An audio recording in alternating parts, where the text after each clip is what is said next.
चलिए तो अब आप बताइए हमारे पास कितनी रोटी थी? 1। हमारे पास रोटी कितनी थी?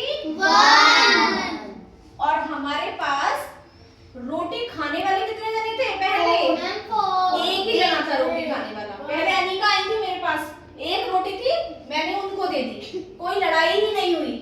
लेकिन बाद में देखो ये हर्ष बेबी ये भालू की तरह लड़ रहे थे उनसे, जैसे कुत्ते बिल्ली में लड़ाई होती है ना, ऐसे लड़ रहे थे रोटी के ऊपर। वो भी बताओ ना, गुस्सा आता है, तुम लोग लड़ते बहुत हो यार।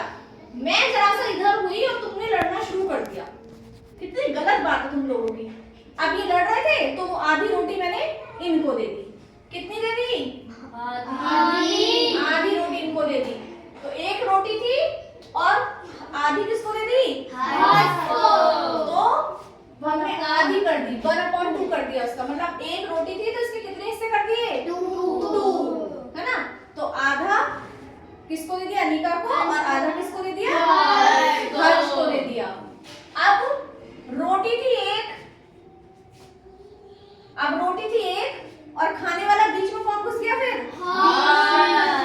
कुत्ते बिल्ली की लड़ाई में कौन आ गया बीच में? बंदर।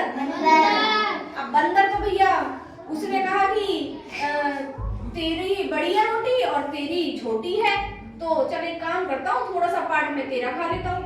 ऐसे ऐसे करके पता चलता पूरा ही बंदर खा जाता। अब इसमें से भैया ये अनिका और हर्ष तो बहुत तेज निकले, इन्होंने दी नहीं और लड़ाई करना शुरू कर दिया इसने, बंदर ने, इन कुत्ते बिल्ली से। अब भैया मैं तो इनकी लड़ाई को बचाते बचाते परेशान हो जाती हूँ। अब हमारे पास रोटी कितनी थी? 1 थी। रोटी कितनी थी? 1। अब खाने वाले कितने जने थे? 3। अब भैया मुझे क्या करना पड़ा? क्या करना पड़ा मुझे? 3 पार्ट करने पड़े। कितने पार्ट करने पड़े? 3 पार्ट करने पड़े। ठीक है,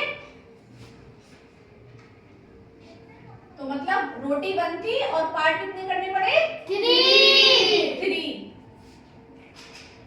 3 पार्ट करने पड़े हमें। ठीक, अब हमारे पास कितने जने हो गए साथ में? फिर एक कौन कूद गया बीच में? एक बंदर और आ गया। अब नैतिक लड़ने लगे फिर से। फिर रोटी कितनी थी? 1। और खाने वाले कितने जने हो गए इस बार? 4। अब हमें क्या करना पड़ा? रोटी को इक्वल करना पड़ा, बिल्कुल प्रॉपर इक्वल करना पड़ा हमें रोटी को। कितने पार्ट में? 4 पार्ट में। तो 1/4। तो पहले हमारे पास एक रोटी थी तो हमने उसको कितना डिवाइड किया? 2 में। अब एक रोटी है और 3 बच्चे खाने वाले हैं, तो कितने पार्ट में डिवाइड किया? 3। अब एक रोटी और खाने वाले 4 हैं, तो कितने पार्ट में डिवाइड किया? 4। तो इसको हम पता है क्या कहते हैं? इसको हम कहते हैं फ्रैक्शन। क्या कहते हैं बच्चों? फ्रैक्शन। कोई चीज हमारे पास कंप्लीट है, ठीक है, और खाने वाले उस चीज को बहुत सारे हैं और चीज एक है, तो हम उसको क्या करेंगे? उस चीज को हम सभी में इक्वल डिस्ट्रीब्यूट करेंगे। यदि हमने एक को ज्यादा दे दी और एक को कम दे दी तो भी लड़ाई होगी, है ना। और वो चीज हमने एक को ही दे दी तो भी लड़ाई होगी। तो इसलिए मैंने क्या किया? रोटी थी 1 और खाने वाले थे 4, तो मैंने उस रोटी को 4 इक्वल पार्ट में डिवाइड कर दिया और चारों को इक्वल पार्ट दे दिया। अब ना लड़ाई हुई तो चारों में, और हंसी खुशी से डांस करते हुए इन्होंने वो रोटी खा ली।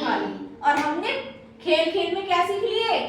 फ्रैक्शन। कविता मैम ने हमें इस रोटी के थ्रू खेल में फ्रैक्शन भी सिखा दिए कि रोटी थी हमारे पास 1 और खाने वाले थे 4, तो उसको हमने कैसे डिवाइड किया? चारों में इक्वल पार्ट। तो इन्हें क्या कहते हैं बच्चों? फ्रैक्शन कहते हैं। अब जैसे कि रोटी एक थी, ऊपर वाला जो पार्ट होता है हमारा वो क्या होता है? न्यूमरेटर। क्या होता है? न्यूमरेटर। और नीचे वाला पार्ट क्या होता है? डिनोमिनेटर। क्या होता है? डिनोमिनेटर। न्यूमरेटर और डिनोमिनेटर। तो इसको ये कहते हैं, और ये मैंने आपको पार्ट करके बता दिया कि हाफ कैसे लिखते हैं, 1/3 कैसे लिखते हैं, 1/4 कैसे लिखते हैं। तो ये क्या होते हैं? Fraction. So have you clear the concept of fraction?